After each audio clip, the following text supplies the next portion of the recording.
मैं सूरज आप सभी का वर्ड इनकार्नेशन में स्वागत करता हूं। आज का विषय है साइज ऑफ इंडिया यानी भारत का आकार। यह जो टॉपिक है सामान्यतः क्लास 9 के जियोग्राफी के फर्स्ट चैप्टर के सेकेंड टॉपिक से लिया गया है। इसके अंतर्गत तमाम अन्य जो तथ्य हैं या फैक्ट हैं वो दिए गए थे।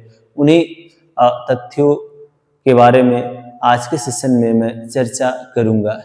सबसे पहले बात करते एरिया। एरिया की बात की जाए तो जो भारत या अपना देश है इसका क्षेत्रफल 32 लाख स्क्वायर किलोमीटर से भी कुछ ज़्यादा है, और जो कि पूरी दुनिया के परिप्रेक्ष्य में जो भारत है वो 7वां सबसे बड़ा देश है क्षेत्रफल की दृष्टिकोण से, और दुनिया का 2.4% जो क्षेत्रफल है भूमि का वो भारत के पास है।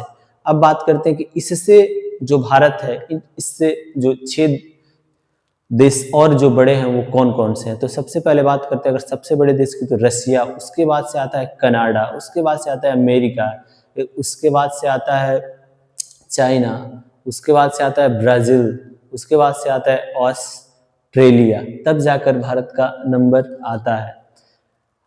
कभी कभी हम लोग चाइना से कंपेयर करते हैं भारत को या अमेरिका से या अन्य जो देश है, लेकिन हमको ये भी जानना चाहिए कि जो चाइना है उसका जो क्षेत्रफल है वो भारत के सीधे 3 गुना है। इस दृष्टिकोण से वह कहीं ना कहीं भारत से बहुत से चीज़ों में आगे है। बहुत से जो खाद्यान्न है जो उत्पादन होता है वो कहीं ना कहीं यही कारण है कि उसका क्षेत्रफल ज़्यादा होने की वजह से वहाँ उत्पादन ज़्यादा होता है। उसके बाद से अगर अमेरिका की बात की तो वो भी भारत से 3 गुना उसका क्षेत्रफल ज़्यादा है। और रसिया की बात की जाए तो रसिया तो भारत से 9 गुना उसका क्षेत्रफल ज़्यादा है। अब बात करते हैं लैंड बाउंड्री। लैंड बाउंड्री की बात की जाए तो ये स्थलीय सीमा की बात हो रही है, यानी कि जो भारत है जो अन्य जो मतलब देश है उनके साथ किस प्रकार से जो भूमि जो स्थलीय सीमा है वो साझा करता है। इसमें समांतर जैसे कि पाकिस्तान हो गया, अफगानिस्तान हो गया, चाइना हो गया, नेपाल हो गया, भूटान हो गया, म्यांमार हो गया, ये सभी ऐसे देश है, बांग्लादेश हो गया, इन सब के साथ भारत अपना जो स्थलीय सीमा है साझा करता है। और इन सब की जो बाउंड्री को अगर ऐड कर दिया जाए तो समांतर यह 15,200 किलोमीटर होगा। अब बात करते हैं length of coast line. Coast line यानी समुद्र तट, यानी कि भारत जो अपना देश है इसका जो भी समुद्र तटीय जो विस्तार है उसकी लंबाई क्या है, तो उसकी लंबाई सामान्यतः 7516 किलोमीटर है। जैसे कि वेस्टर्न घाट्स, उसके बाद से ईस्टर्न घाट्स, और उसके बाद से अगर चले जाएंगे अंडमान एंड निकोबार में तो उसका जो स्थलीय भाग है उसके आसपास का जो क्षेत्र है उसकी बाउंड्री है उसको ऐड कर दिया जाएगा। फिर लक्षद्वीप जो है आइलैंड है इसकी जो लैंड मतलब जो भूमि है उसके आसपास का जो बाउंड्री है उसको ऐड कर दिया जाए तो समांतर 7516 किलोमीटर होगा। अब बात करते हैं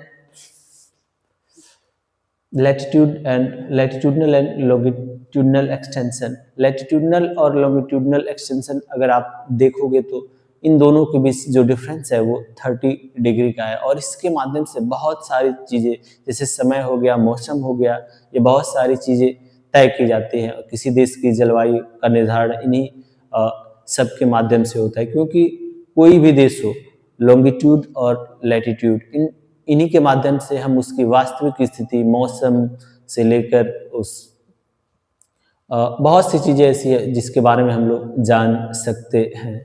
अब बात करते हैं टाइम लॉग। टाइम लॉग की बात की जाए तो भारत में जैसे समय अंतराल होता है, यानी 2 स्थानों के बीच का जो समय अंतराल है उसी को टाइम लॉग बोलते हैं। तो भारत के अगर सबसे पूर्वी जो बिंदु है वो सामान्यतः अरुणाचल प्रदेश है, ठीक है, अरुणाचल प्रदेश। और ये जब पश्चिमी बिंदु की बात करें तो गुजरात। तो ये दोनों ऐसे क्षेत्र हैं अगर कि इनके बीच जो समय का अंतर होता है वो लगभग 2 घंटे का होता है, क्योंकि जो सूर्योदय सबसे पहले अगर होता है तो अरुणाचल प्रदेश में, उसके बाद से धीरे धीरे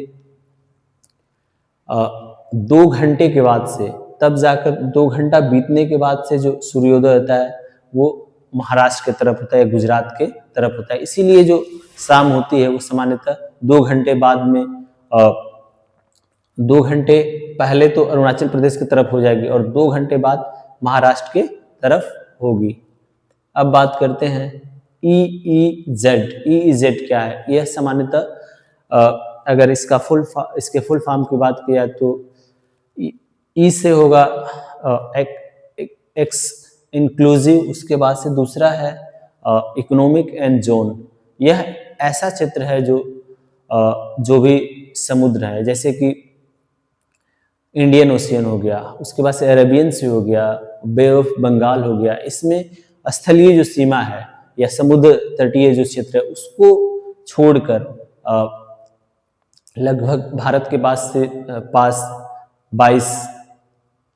2.2 मिलियन स्क्वायर किलोमीटर जो क्षेत्रफल है वो भारत को मिला है, जिसमें भारत अपना सैन्य अभ्यास या जैसे कि Indian navy, Indian coast guard, इन सब का अभ्यास कर सकता है, मछली पालन कर सकता है, या उस क्षेत्र में, उस जल क्षेत्र में किसी दूसरे देश की जो नाव है या मतलब लड़ाकू विमान है, वैसी कोई भी चीज़ है गतिविधि होने नहीं देगा। तो इस प्रकार से ये क्षेत्र ऐसे क्षेत्र है जो हर देश को, जो भी समुद्र से लगा हुआ देश है उसको ये क्षेत्र स्पेसिफिक मिलता है, जिससे कि वो अपनी जो भी जल संबंधी क्रियाकलाप है या सैन्य अभ्यास है या मछली पालन है, व्यापार है, उसको कर सके।